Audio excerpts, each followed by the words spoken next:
Donc, bonsoir à chacun. C'est avec joie qu'on se rencontre de nouveau pour étudier la parole du Dieu vivant et vrai et que l'on prend ce temps pour prier ensemble et surtout pour remettre nos fardeaux entre les mains de notre Père céleste. Celui qui contrôle toutes choses, même la quantité de cheveux sur la tête du croyant, ainsi que le nombre de petits moineaux qui volent dans le ciel, ce grand Dieu qui oriente notre vie vers des valeurs durables et certaines dans notre marche chrétienne. Le monde qui nous entoure va changer grandement dans les prochaines années. Les choses vont passer du national à l'international. Les nations vont s'unifier de plus en plus jusqu'à la formation d'un ordre et d'une structure qui sera totalement différent de ce que l'homme a expérimenté jusqu'à présent dans son histoire. Et un des aspects de cette liaison mondiale sera la question du système financier du nouvel ordre mondial. Le système financier, la fusion des économies nationales dans un grand système qui contrôlera tout ce qui sera produit sur la terre. Cherchez avec moi ce soir le livre d'Apocalypse au chapitre 18. Le livre d'Apocalypse au chapitre 18, dans les chapitres 17 et 18, on décrit les effets de l'unification mondiale dans ses différentes facettes, incluant la question du financier. Ce qui va se produire avec les économies du monde, ce qui va se produire avec les économies des nations, et on spécifie jusqu'à quel point cette unification mondiale produira une grande richesse pour l'élite en charge du système, alors que toutes les ressources seront administrées par les dirigeants de ce grand empire des derniers temps. Juste avant d'aller dans le chapitre 18, j'aimerais qu'on puisse considérer un peu cette description dans le chapitre 17. Apocalypse chapitre 17, versets 1 à 6. Puis vous allez voir, dans un instant, on va tirer des conclusions de tout cela. C'est beau de regarder la prophétie, c'est beau de considérer ce que Dieu nous a révélé concernant les derniers temps, mais il doit certainement y avoir des leçons à apprendre aujourd'hui dans notre marche avec Dieu. Apocalypse chapitre 17 au verset 1. On me dit, puis un des 7 anges qui tenait les 7 coupes vint et m'adressa la parole en disant, viens, je te montrerai le jugement de la grande prostituée qui est assise sur les grandes eaux. Donc, ce système mondial unifié dans les derniers temps est symbolisé par une prostituée. Pensez à cela. Une prostituée, c'est une femme sans moralité et sans conscience qui fait ce qu'il faut pour obtenir ce qu'elle veut. Elle est prête à faire n'importe quoi pour pouvoir obtenir ce qu'elle veut, incluant des richesses. On nous dit concernant cette prostituée, ce grand système des derniers temps, c'est avec elle que les rois de la terre se sont livrés à la débauche. Et c'est du vin de sa débauche que les habitants de la terre se sont enivrés dans cette grande unification des nations. Il me transporta en esprit dans un désert, et je vis une femme assise sur une bête écarlate, plein de noms de blasphème, ayant 7 têtes et 10 cornes. Cette femme était vêtue de pourpre et d'écarlate, et parée d'or. On voit l'opulence, on voit la richesse, on voit le succès de ce grand système. Parée d'or, de pierres précieuses et de perles. Elle tenait dans sa main une coupe d'or, remplie d'abominations et des impuretés de sa prostitution, parce que ça va être un système corrompu, un système impur, un système qui va être croche et malhonnête. Sur son nom était écrit un nom. Sur son front, était écrit un nom, un mystère. Babylone la grande, la mère des prostituées et des abominations de la terre. Je vis cette femme ivre du sang des saints et du sang des témoins de Jésus. Et en la voyant, je fus saisi d'un grand étonnement. La prophétie biblique décrit le succès produit par l'unification des nations.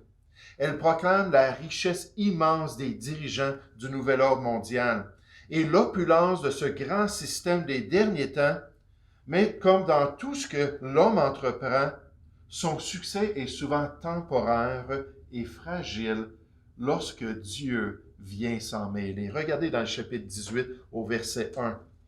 Alors qu'on décrit toujours ce système qui inclut ce système économique mondial, pour nous dire, après cela, je vis descendre du ciel un autre ange qui avait une grande autorité, et la terre fut éclairée de sa gloire. Il cria d'une voix forte, disant, elle est tombée, Babylone la grande. Donc ce système-là va s'effondrer. Elle est devenue une habitation de démons, un repaire de tout esprit impur, un repaire de tout oiseau impur et odieux. Parce que toutes les nations ont bu du vin de la fureur de sa débauche, que les rois de la terre se sont livrés avec elle à la débauche, à toutes ses impuretés, à tout le mal qu'elle a fait pour devenir riche, et que les marchands de la terre se sont enrichis par la puissance de son luxe.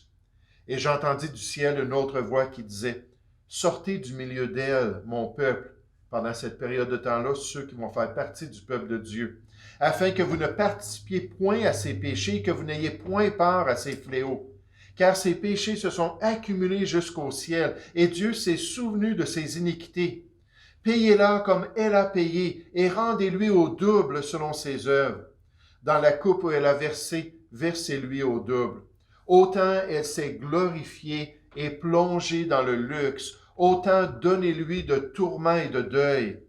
Parce qu'elle dit en son cœur, je suis assise en reine, je ne suis point veuve et je ne verrai point de deuil. À cause de cela, en un même jour, ces fléaux arriveront. La mort, le deuil et la famine, et elle sera consumée par le feu. Car il est puissant le Seigneur Dieu qui l'a jugée. Et tous les rois de la terre qui se sont livrés avec elle à la débauche et au luxe pleureront et se lamenteront à cause d'elle quand ils verront la fumée de son embrasement. Se tenant éloignés dans la crainte de son tourment, ils diront « Malheur, malheur, la grande ville Babylone, la ville puissante, en une seule heure est venu ton jugement. Et les marchands de la terre pleurent et sont dans le deuil à cause d'elle, parce que personne n'achète plus leur cargaison. » Et l'on a toute une description des choses qui étaient vendues. La prophétie biblique proclame la vengeance de Dieu sur le système unifié des derniers temps. La manifestation claire de sa désapprobation sur les compromis, sur la corruption et sur la malhonnêteté de l'homme qui sera, on nous dit dans 2 Timothée chapitre 3, ami de l'argent, prêt à tout faire pour posséder encore plus pendant cette dernière génération. Qu'est-ce qu'on peut apprendre de cette réalité prophétique concernant le nouvel ordre mondial? Quel avertissement ce texte prophétique nous laisse-t-il afin que nous veillions sur nos voies alors que nous approchons des derniers jours? Qu'apprenons-nous ce soir? Premièrement, on apprend qu'il n'y a rien de nouveau sous le soleil. Il n'y a rien de nouveau sous le soleil. Ce que l'homme essaiera dans les derniers temps, il a déjà essayé dans le passé, dans les autres générations autrefois. Et on peut se poser la question, quand l'homme s'est-il unifié pour en tirer profit, pour avoir du succès, pour s'enrichir? Merci de poser la question. Tournez avec moi dans le livre de Genèse au chapitre 10. Genèse au chapitre 10. Il n'y a rien de nouveau sous le soleil. Cette unification-là, puis cet effort-là de s'enrichir, puis de pouvoir produire un système international, mondial, c'est quelque chose qui a déjà été dans le cœur de l'être humain, qu'il a déjà manifesté dans le passé. Genèse chapitre 10, on nous dit au verset 1, « Toute la terre avait une seule langue et les mêmes mots. Comme ils étaient partis de l'Orient, ils trouvèrent une plaine au pays de Shinéar et ils y habitèrent. » Maintenant, il faut comprendre ce qu'on est en train de voir ici dans Genèse chapitre 10. C'est le chapitre 11 peut-être? Parce que c'est ça le chapitre. D'accord, donc Genèse chapitre 11, puis dans mes notes, j'ai marqué chapitre 10. Désolé. Mais ce qu'on est en train de voir ici, c'est ces générations-là qui ont survécu le déluge. La famille de Noé et ses descendants se sont multipliés et ils ont reçu les instructions du Seigneur d'aller et de se répandre sur toute la terre. Puis là, on a tous ces gens-là, peut-être des milliers de personnes qui sont ensemble. Puis là, ils disent, non, on a un autre projet. On a un autre objectif, on a une autre perspective que la volonté de Dieu. Encore au verset 1, « Toute la terre avait une seule langue et les mêmes mots. Comme ils étaient partis de l'Orient, ils trouvèrent une plaine au pays de Chinéar et ils y habitèrent. Ils se dirent l'un à l'autre, « Allons, faisons des briques et cuisons-les au feu. » Et la brique leur servit de pierre et le bitume leur servit de ciment, parce que c'était ce qui était disponible là, dans cette région. Ils dirent encore, « Allons, bâtissons-nous une ville et une tour dont le sommet touche au ciel, et faisons-nous un nom, afin que nous ne soyons pas dispersés sur la face de toute la terre. » Donc, on va s'unifier ensemble. On va développer une société. On va faire à notre tête. Puis on va avoir du succès. Même ça va monter jusqu'au ciel pour provoquer ce Dieu-là qui nous a donné ces instructions-là. L'homme ne change pas. Il a toujours la même nature corrompue. Il pervertit toutes ses voies et il tombe facilement dans l'idolâtrie, dans l'adoration de Mammon. Soyons sur nos gardes en tant que chrétiens. Ce soir, on a un miroir spirituel qui nous révèle la tendance humaine. Ne livrons pas nos âmes à un gain trompeur. Ne soyons pas de ceux qui corrompent leur voix pour faire un profit illicite. Il y a quelqu'un qui m'a demandé ce soir, qui m'a contacté, qui a dit « Est-ce que tu es en train d'encourager la désobéissance sociale? » Puis la raison pourquoi la personne me posait cette question, c'est que j'ai mis sur Facebook le témoignage d'une éducatrice européenne qui a décidé d'aller au travail à la fin du mois d'août pour le recommencement des classes et avant que les enfants soient là, alors que tous les professeurs étaient là et qu'ils planifiaient le début des classes, elle a décidé d'y aller et de ne pas porter de masque. Et ce qu'elle a fait finalement, c'est que là, le principal, le recteur l'a vu, puis l'a convoqué à son bureau, puis finalement il a dit « Mais tu ne peux pas travailler ici, tu ne peux pas garder ton emploi si tu ne portes pas de masque. » Et là, elle avait tout un dossier qu'elle avait préparé, montrant les preuves scientifiques venant de l'OMS, puis venant des différents instituts scientifiques de son propre pays, pour démontrer que les enfants n'ont pas besoin de masque, et c'est très néfaste pour eux. Puis elle, c'était vraiment par égard pour eux qu'elle prenait cette position-là. Puis finalement, elle a été congédiée. Puis là, elle ne peut pas avoir de chômage, puis elle n'a plus d'emploi, puis ainsi de suite. Puis là, j'ai juste montré ça parce que pour moi, c'est un exemple de quelqu'un qui a des convictions. Quelqu'un qui est prêt à prendre des décisions basées sur des choix de son cœur et qui est prêt à vivre avec les conséquences. Mais ici, on voit que dans les derniers temps, les gens vont faire des grands compromis. Les gens vont être prêts à se livrer à toutes sortes de mauvaises choses pour pouvoir obtenir des gains. Puis on voit qu'ils vont livrer leurs âmes à un système maléfique qui vont les détourner de la volonté de Dieu. Ils vont venir qu'à prendre la marque pour demeurer dans ce système-là, puis avoir une allégeance envers l'unité internationale qui va totalement les damner, d'après Apocalypse chapitre 14. Dès qu'ils reçoivent cette marque-là, ils sont damnés pour toujours. Et moi, j'ai vu cette dame-là, probablement inconvertie, qui a dit, pour le bien des enfants, je vais prendre position, puis je vais risquer le tout. Et finalement, elle a tout perdu.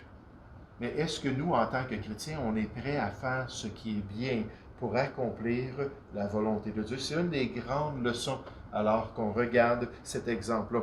Mais une autre leçon de ce texte prophétique est que la confiance dans l'argent est une confiance mal placée. La confiance dans l'argent, puis on voit tout ce système-là qui va avoir beaucoup de succès, les ressources naturelles, tout va se développer et va remplir les poches des dirigeants. Ces dirigeants-là vont être très, très confiants en eux-mêmes. Pour s'apercevoir que quand on se confie dans quelque chose comme les richesses, on est près de tomber. Lorsque l'homme s'appuie sur ses ressources financières pour sa sécurité et sa survie, il se prépare bien des maux. Lorsqu'il met sa confiance dans ses richesses, il se prépare toute une dégringolade, alors que Dieu peut toucher à ses richesses et tout ruiner. Je me souviens de ce grand crash financier des années 30. On nous dit que dans les grandes villes comme New York et Détroit, que les gens brisaient les fenêtres de ces édifices à bureaux-là et se jetaient dans le vide pour mourir en face de la perte de toute la valeur de ce qu'ils avaient, parce qu'ils s'étaient confiés dans leurs finances. Les finances sont incertaines et indignes de notre foi. Regardez au verset 7 d'Apocalypse chapitre 18.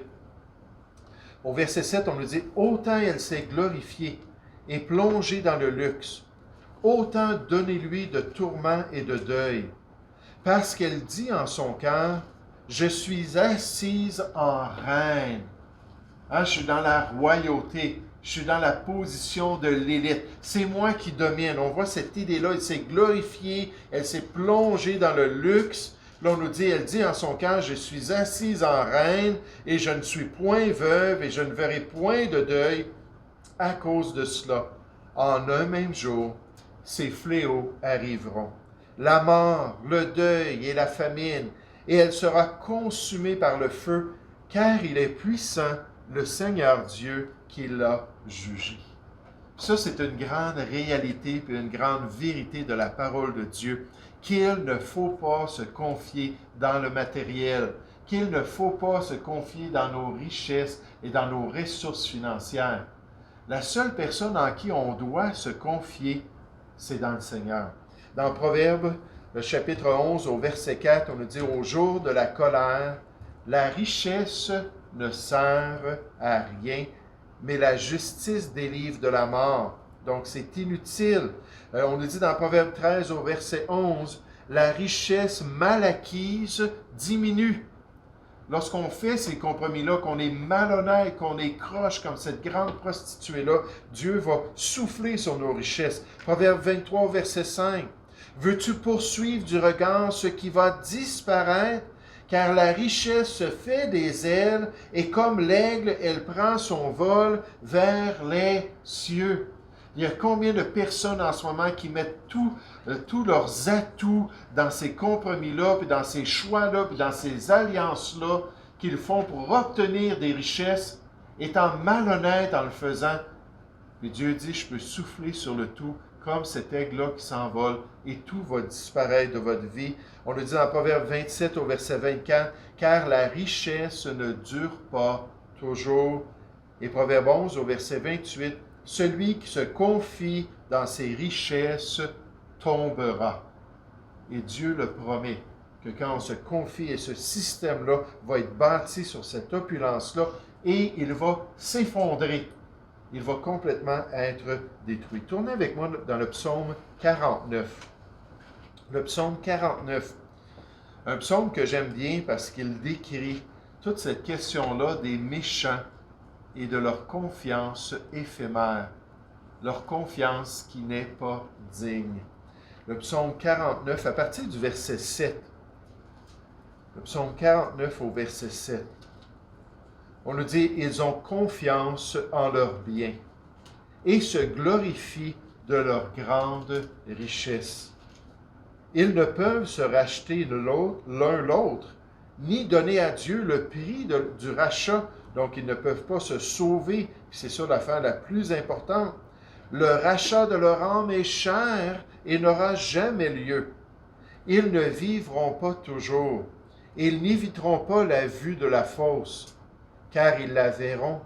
Les sages meurent, l'insensé et le stupide périssent également, et ils laissent à d'autres leurs biens. Ils s'imaginent que leurs maisons seront éternelles. Vous savez, en ce moment, il y a un désir dans le cœur de plusieurs célébrités et de plusieurs hommes d'affaires très riches de réussir à découvrir une manière de conserver leur corps.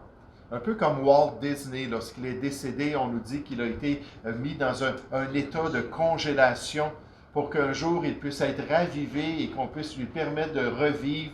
Il y a beaucoup de monde qui investissent dans cette technologie-là et dans cette recherche-là pour vivre éternellement. Et la Bible nous dit que c'est impossible, parce que c'est seulement par un arbre que l'être humain peut vivre éternellement. L'arbre de la vie, qui n'est pas accessible. Mais ils s'imaginent que leurs maisons seront éternelles et que leurs demeures subsisteront d'âge en âge, eux dont les noms sont honorés sur la terre. Mais l'homme qui est en honneur, puis en horreur à Dieu, je suis certain, n'a point de durée. Il est semblable aux bêtes que l'on égorge. Telle est leur voix et leur folie. Et ceux qui les suivent se plaisent à leur discours, en mettant leur confiance dans les richesses. Comme ce grand système unifié dans les derniers temps va se confier dans leur capacité de gérer le tout. Mais enfin, comme leçon de notre texte prophétique et de cet exemple d'unification mondiale financière dans les derniers temps, on apprend que les richesses ne peuvent satisfaire l'homme. Les richesses ne peuvent satisfaire l'homme. Et pourtant, l'homme essaie. Pourtant, l'homme s'investit. Pourtant, l'homme va travailler toute sa vie avec tous les sacrifices et tous ses compromis, toutes les manigances et les tromperies pour devenir riche et puissant. L'homme des derniers temps ne sera pas plus heureux sur la terre dans sa folie. Comme le Seigneur Jésus le dit, que servirait-il à un homme de gagner le monde s'il perdait son âme? Que donnerait un homme en échange de son âme? Et on l'a vu, le rachat de l'âme est cher dans le psaume 49. Et il n'aura jamais lieu. Puis l'être humain a été créé pour Dieu. Il n'a pas été créé pour vivre pour le matériel. Il n'a pas été créé pour, comme Rockefeller disait toujours, $1 de plus, $1 de plus et je serai heureux. Il n'a pas été créé pour s'attacher à des choses éphémères. Et les hommes dans les derniers temps seront prêts à perdre leur âme, même pour faire partie de l'élite mondiale. Et certainement, ils ne seront point heureux. Verset 9 d'Apocalypse, chapitre 18. Au verset 9, on nous dit « Tous les rois de la terre qui se sont livrés avec elle à la débauche et au luxe seront satisfaits parce que c'est ce que les richesses donnent, la satisfaction. » Est-ce que ça dit ça dans votre version? Non? OK. Donc, on nous dit « Tous ces gens-là pleureront et se lamenteront à cause d'elle, à cause de ce système qui va s'effondrer dans les derniers temps. Quand ils verront la fumée de son embrasement, se tenant éloignés dans la crainte de son tourment, ils diront « Malheur, malheur, la grande ville, Babylone, la ville puissante, en une seule heure est venu ton jugement. » Et les marchands de la terre pleurent et sont dans le deuil à cause d'elle, parce que personne n'achète plus de leur cargaison d'or, d'argent, de pierres précieuses, de perles, de fin lin, de pourpre, de soie, d'écarlate, de toute espèce de bois, de senteur, de toute espèce d'objet d'ivoire, de toute espèce d'objet en bois très précieux, en airain, en fer, en marbre, de cannelle, d'aromates, de parfums, de myrrhe, d'encens, de vin, d'huile, de fine farine, de blé, de bœufs, de brebis, de chevaux, de chars, de corps et d'âmes d'hommes. Donc tout le marché là, de l'esclavage dans les derniers temps. Les fruits que désirait ton âme sont allés loin de toi. C'est pas venu pour satisfaire ton âme et te permettre d'être heureux ici-bas. Et toutes les choses délicates et magnifiques sont perdues pour toi, et tu ne les trouveras plus. Les marchands de ces choses qui se sont enrichis par elles se tiendront éloignés dans la crainte de son tourment. Ils pleureront et seront dans le deuil et diront « Malheur, malheur, la grande ville, qui était vêtue de fin lin, de pourpre, d'écarlate, et parée d'or, de pierres précieuses et de perles. En une seule heure, tant de richesses ont été détruites. » Et c'est pourquoi, dans le livre de l'Ecclésiaste, on affirme que celui qui aime l'argent n'est pas rassasié par l'argent. Et celui qui aime les richesses n'en profite pas. Et l'Ecclésiaste dit, c'est encore là une vanité. Adorons le seul vrai Dieu et servons-le avec une bonne conscience et avec fidélité, et nous serons les plus heureux de tous les hommes. Nous aurons des richesses dans le monde à venir, comme Jésus a dit dans les Béatitudes. Heureux les pauvres en esprit, heureux à ceux qui renoncent aux choses de ce monde, car le royaume des cieux est à eux. Et ça, c'est un fondement solide pour l'éternité. Voilà l'héritage durable et digne de confiance pour le croyant. Bon courage à tous et bonne fin de course chrétienne alors qu'on continue à servir le seul vrai Dieu. Nous allons prier ensemble. Ô Père Céleste, je veux te louer, je veux te remercier pour la prophétie biblique et pour cette grande révélation concernant les derniers temps et tout ce système économique. Et Seigneur, nous savons que l'unification des nations va inclure plusieurs perspectives et plusieurs facettes. Mais une des facettes, c'est ce regroupement des richesses des nations dans un système qui va devenir totalitaire. Un système qui va contrôler toutes choses. Et un système qui va encourager les gens à faire le mal pour pouvoir garder leur position, pour pouvoir être dans l'élite et faire partie de ceux qui vont dominer durant cette période.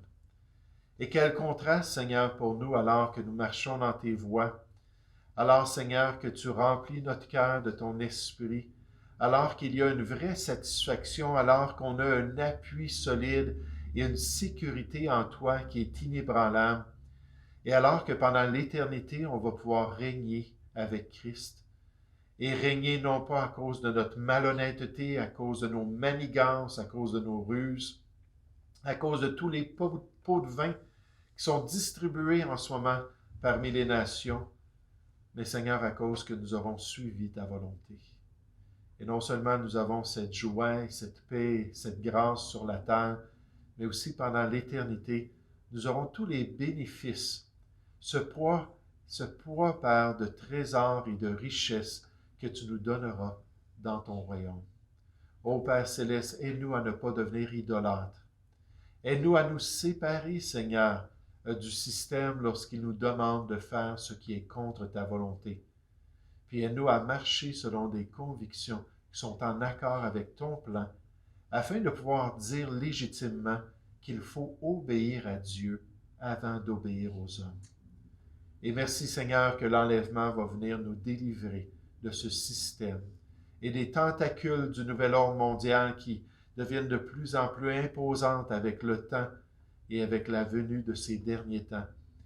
Et Seigneur Père, pour ceux qui vont vivre sur cette terre, ce sera la pire période de l'histoire humaine. Et malgré le succès temporaire, viendra ton jugement. Merci Seigneur pour cette révélation et merci pour cet encouragement à avoir de bonnes valeurs et de bons principes pour nous guider dans tes voies. Aide-nous à te suivre fidèlement. Au nom de Jésus. Amen.